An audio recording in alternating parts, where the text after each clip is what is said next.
It began nearly a decade ago, October 2015, when the FBI raided Palm Springs City Hall in a move that shook the city's politics. And to see the FBI in this building, this is unbelievable. The investigation centered on then-Mayor Steve Pougnet and two prominent developers, Richard Meany and John Wessman.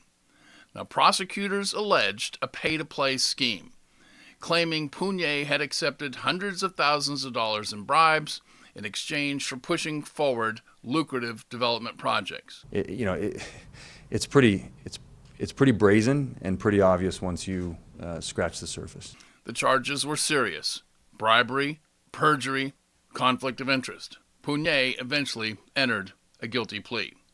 Wessman held firm, took his case all the way to jury trial, and a Riverside County jury found him not guilty on all counts. Mr. Wessman, please stand up. Not guilty of a violation of Section 182A1. Now, if you're Steve Pougnet watching this unfold, you have to be wondering, should I have risked it? But that question quickly gives way to a much more practical one. Could he have afforded to? Mounting a full defense was expected to cost between $150,000 and $300,000. After what Pougnet's family had already spent just getting through the early phases of the prosecution, that was a tough one. Unlike Wessman, who likely had access to far greater financial resources, Pougnet may simply have been out of options.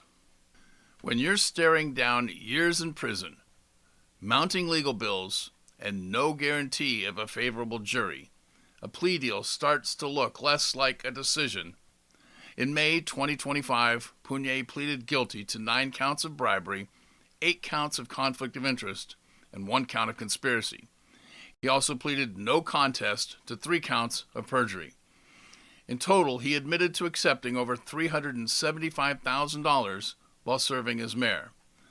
The prosecution objected to the plea agreement, but Pougnet's attorneys submitted the deal directly to the judge, effectively bypassing the DA's consent.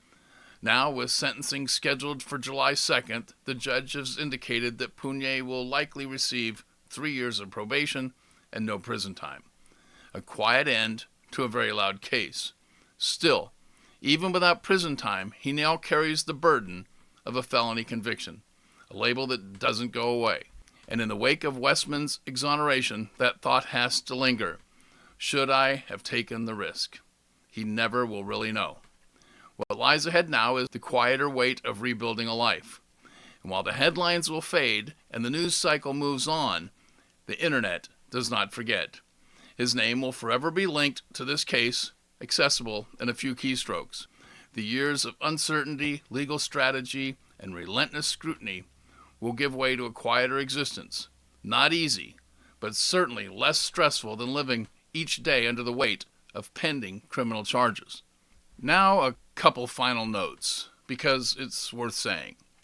For any elected official caught in a legal storm, the instinct is often to speak publicly, to defend yourself, clarify. No competent attorney would allow that.